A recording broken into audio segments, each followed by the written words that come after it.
Novel وہ ایک لمحہ محبت ایپیسوڈ 6 پیشکش میری کارواں۔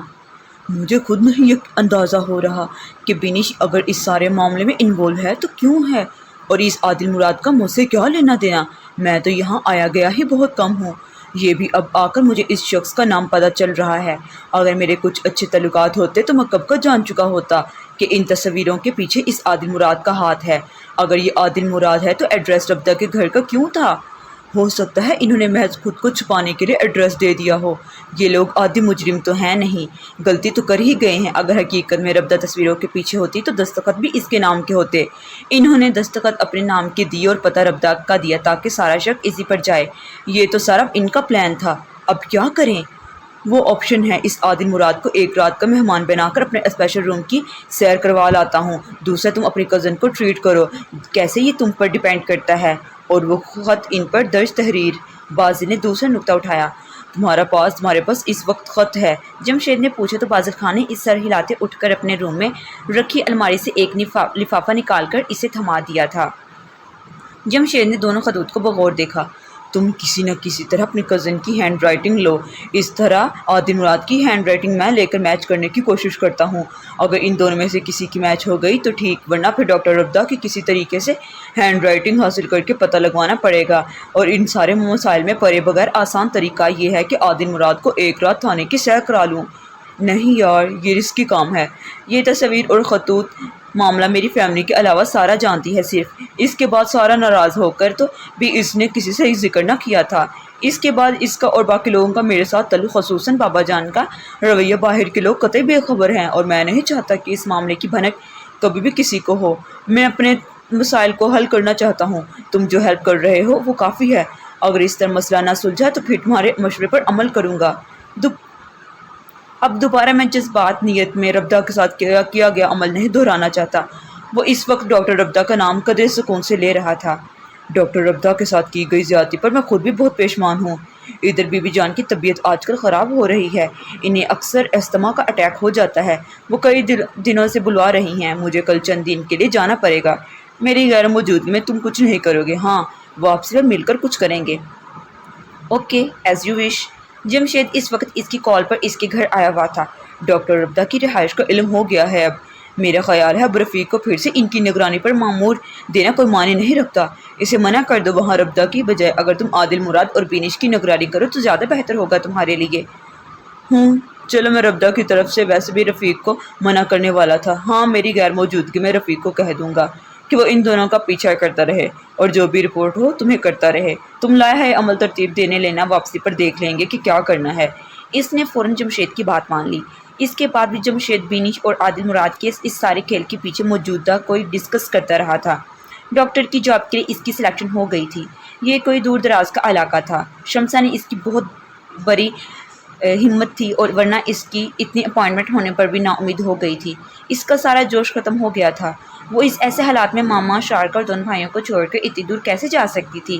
مگر شمسا کے کہنے پر اس نے جوائن کر لینے کی حامی بھری تھی۔ شمسا نے وعدہ دیا تھا کہ اس کی غیر موجودگی میں شارکا، ماما اور بھائیوں کو کوئی پریشانی نہیں ہوگی، اور چند ماہ بعد وہ پاپا کے تعلقات استعمال ہوئے اس کا ٹرانسفر اپنے ہی علاقے میں کروانے کی کوشش کرے گی۔ اور اس کی تسلی دلاسوں پر آج کل وہ اس علاقے میں آئی ہوئی تھی۔ پہلے 2-3 دنوں میں وہ خاصی اداس ہو گئی تھی۔ وہ کبھی فیملی سے جدا نہ ہوئی تھی، اب ہوئی تو یہ دوری ہی صحیح نہ جا رہی تھی۔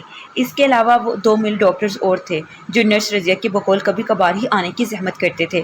چند بستروں، کچھ اسٹیشنری اور ادویات کے علاوہ ہسپتال کے ساتھ ہی ہاسٹل بھی تھا، جہاں ہسپتال کی دونوں شادی شدہ نرسز اپنے خاندان کے ساتھ ہی رہ رہی تھیں۔ سسٹر رضیہ نے اسے اپنے ساتھ والا کمرہ سیٹ کرا دیا تھا، ایک چارپائی، بستر اور محدود زندگی۔ وہ جتنے بھی عام سے گھرانے سے تھی، مگر ماما پاپا نے اسے ایک خوشحال زندگی فراہم کی تھی۔ وہ یہاں قیام کے تیسرے دن کو عاجز آ چکی تھی۔ اگر روزگار کا مسئلہ نہ ہوتا تو وہ دوسرے دن ہی واپس چلی جاتی۔ یہ ہسپتال ارد گرد واقع 2-3 گاؤں کے لیے واحد سرکاری ہسپتال تھا۔ یہاں علاقے کے لوگوں کے مسائل اور انداز زندگی بھی مختلف تھے۔ سوا اسے پرابلم ہو رہی تھی۔ اسے یہاں آئے ہوئے 4تھا دن تھا، مگر ابھی تک سینئر ڈاکٹرز کا کوئی اتا پتہ نہ تھا۔ اس ہسپتال کا سارا انتظام سسٹر رضیہ، سسٹر ماریا کے علاوہ 2 وارڈ بوائے لڑکوں کے ذمے تھا، جو شاید اسی طرح یہاں نوکری کرنے پر مجبور تھے۔